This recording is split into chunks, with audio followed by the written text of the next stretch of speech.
Praise the lord.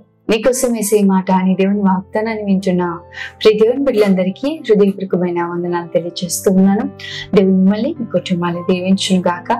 మీకు మీ కుటుంబాలకు ప్రభు క్షేమాన్ని దీవెనను మీకు అనుగ్రహించును గాక. ఈ రోజు దేవుడు మనతో మాట్లాడుతున్న మాట యెషయా గ్రంథం 54:14. నీవు భయపడనక్కర్లేదు, బాధించువారు నీకు దూరంగా ఉందరు. ఆమేన్. నిశ్చయంగా ప్రియ దేవుని బిడ్డ, చుట్టూ కూడా నేను బాధ పెట్టే వాళ్ళు ఉన్నారా? చుట్టూ కూడా ఏ విధంగా అయినా సరే నేను కృంగదీయాలి, నేను అవమానపరచాలి, నిందల పాలు చేయాలి, నీ యొక్క గుర్తింపును పోగొట్టాలి, నీ పేరును పాడు చేయాలి అని అనేకులు పొంచి ఉన్నారేమో. అయితే ఈరోజు ప్రభు నీతోనే మాట్లాడుతున్నారు. నువ్వు భయపడనక్కర్లేదు. ఎంతమంది నీకు విరోధంగా లేచిన కీర్తనకాడు 3వ కీర్తనలో మనం చూసినట్లయితే 1000 మంది దండెత్తి నా మీదికి వచ్చినా, 10,000 మంది దండెత్తి నా మీదికి వచ్చినా నేను దేనికి భయపడను, ఎందుకంటే ప్రభువా నువ్వు నాకు తోడై ఉన్నావు. నిజమే. ఎంతమంది నీకు విరోధంగా లేచిన ప్రియ దేవుని బిడ్డ, ఎంతమంది నిన్ను బాధ పెట్టాలనుకున్నా, ఎంతమంది నిన్ను ఇబ్బంది పరచాలి అనుకున్నా కూడా నువ్వు భయపడాల్సిన అవసరం లేదు. ఈరోజు దేవుడు మాట్లాడుతూ అన్నాడు, ధైర్యంగా ఉండు.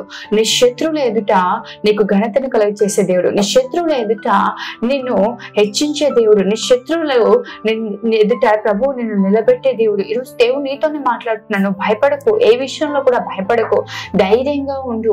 నిశ్చయంగా దేవుడు నేను బాధించే వారందరినీ కూడా దూరపరచబోతూ ఉన్నాడు. హామాను మొర్దెకై కొరకు ఒక ఉరికొయ్యను సిద్ధపరిచి హామాను ఆ మొర్దెకైని ఆ ఉరికొయ్య మీద ఉరి తీయాలి అని చెప్పేసి ప్రయత్నిస్తా ఉన్నాడండి. కానీ అక్కడ జరిగిన పరిస్థితి ఏంటంటే, ఏ ఉరికొయ్యనైతే మొర్దెకైకి సిద్ధపరిచాడో అదే ఉరికొయ్య మీద హామాను దేవుడు ఉరి తీయునట్లుగా చేశాడు. ఈరోజు ఎవరైతే నీ కొరకు గోతి ఇస్తా ఉన్నారో, ఎవరైతే నిన్ను బాధించాలనుకుంటున్నారో వారే ఆ గోతిలో పడినట్లుగా ప్రభు చేయగలిగిన దేవుడు. నువ్వు భయపడకు. భయపడి చాలా మంది ఏం చేస్తున్నారంటే ఆ పరిస్థితిని ఫేస్ చేయట్లేదు, ఆ సిచ్యువేషన్ ని ఫేస్ చేయట్లేదు. అమ్మో నేను ఆఫీస్ కి వెళ్తే ఈ రోజు ఏ పరిస్థితులు చూడాల్సి వస్తుంది, ఈ రోజు వెళ్ళకపోవడమే మేలు అని చెప్పి చాలా మంది వారికి వచ్చే మంచి మంచి అవకాశాలను కూడా పోగొట్టుకుంటా ఉన్నారు. నిజంగా ఎవరినైనా చూసి భయపడి నువ్వు వెనక్కి తగ్గుతున్నట్లయితే ఈ రోజు దేవుడు నీతోనే మాట్లాడుతున్నాడు. దేవుని బిడ్డ, భయపడనక్కర్లేదు. నువ్వు బాధించేవారు అందరూ కూడా ప్రభు నీకు దూరపరచబోతున్నాడు. వారి ఎదుటే దేవుడు నీకు ఘనతను, వారి ఎదుటే ప్రభు నీకు పేరు ప్రఖ్యాతులను నిశ్చయంగా అనుగ్రహిస్తాడు. ఆమె ప్రార్థన చేసుకుందాం. మహోన్నతుడు అయిన తండ్రి, సర్వశక్తి మంత్రుడైన దేవా, సర్వాధికారి నీకే వందనాలు, స్తోత్రాలు ప్రభు.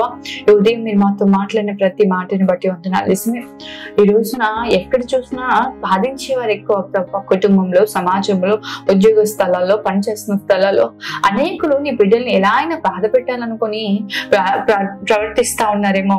అయ్యా అటువంటి అవకాశం కూడా కనిపెడుతూ అయ్యా ప్రతిసారి ఇబ్బంది కలుగ చేస్తానన్నారేమో. కానీ ఈ రోజు ప్రభా వారు ధైర్యం తెచ్చుకొని నీ మాటలు విని ముందు కొనసాగింపబడుతుండగా ప్రభా ఏ విధంగా హామాను జీవితంలో మొర్దెకై జీవితంలో జరిగించారో అటు రీతిగా నీ బిడ్డల జీవితాల్లో మీరు ఘనతను, పేరు ప్రఖ్యాతులను మీరు కలగ చేయబోతున్నందుకు స్తోత్రాలు ప్రభువా.